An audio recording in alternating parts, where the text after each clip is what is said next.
Les Libériens votent ce mardi pour élire leur nouveau président lors d'un second tour qui oppose la légende du football au vice-président sortant, Joseph Boaké. Après des semaines d'attente anxieuse, les Libériens votent ce mardi pour se choisir un nouveau président. Le duel pour ce second tour oppose le footballeur Georges Weah au vice-président sortant, Joseph Boaké. L'ex-star du PSG et du Milan part avec une confortable avance, lui qui a raflé 38,4% des voix lors du premier tour et qui a rallié plusieurs candidats battus. Mais face à ce favori, Joseph Boaké 28,8% n'a pas totalement rendu les armes, même si ces derniers jours sa campagne a nettement marqué le pas. Lire aussi, Georges Weah, l'ancien footballeur star, bientôt président du Libéria. Dans les faits, l'attention qui a saisi Monrovia, la capitale, vient plus des soubresauts de l'organisation du scrutin que des enjeux politiques. Initialement prévu le 7 novembre, le second tour avait été suspendu in extremis par la Cour suprême après un recours du candidat arrivé à la troisième place. Les longues arguties juridiques ont accouché de quelques modifications du vote et de beaucoup d'inquiétudes.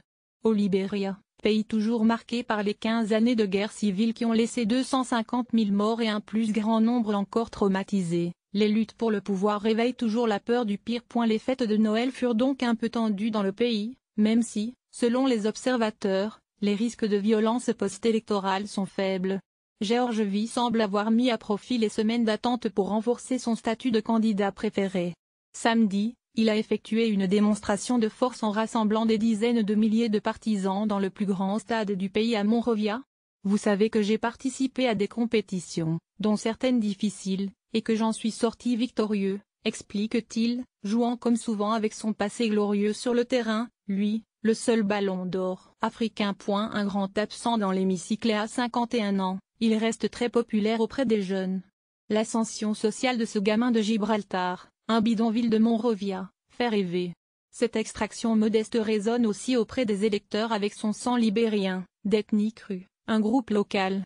Au Libéria, dirigé depuis toujours ou presque par des familles d'origine américaine ou libérienne, une élite issue d'esclaves américains affranchis, l'émergence d'un natif est une révolution en soi.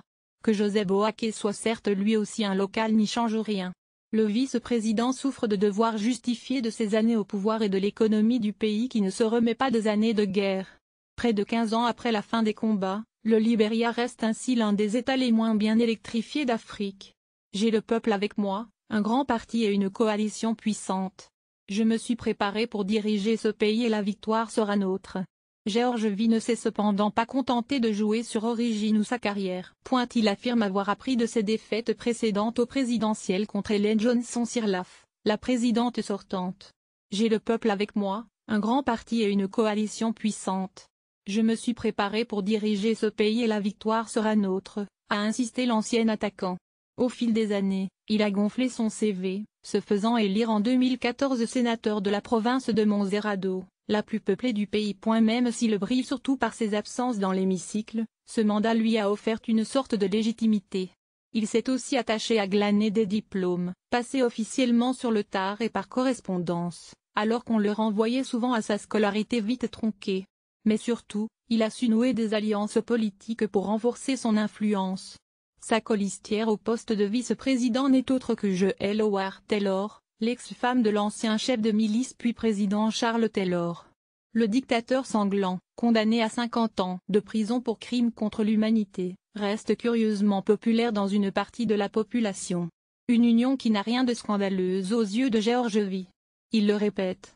Même si, un temps, tout le monde était l'ami de Charles Taylor, il n'entretient pas de contact avec l'ancien président.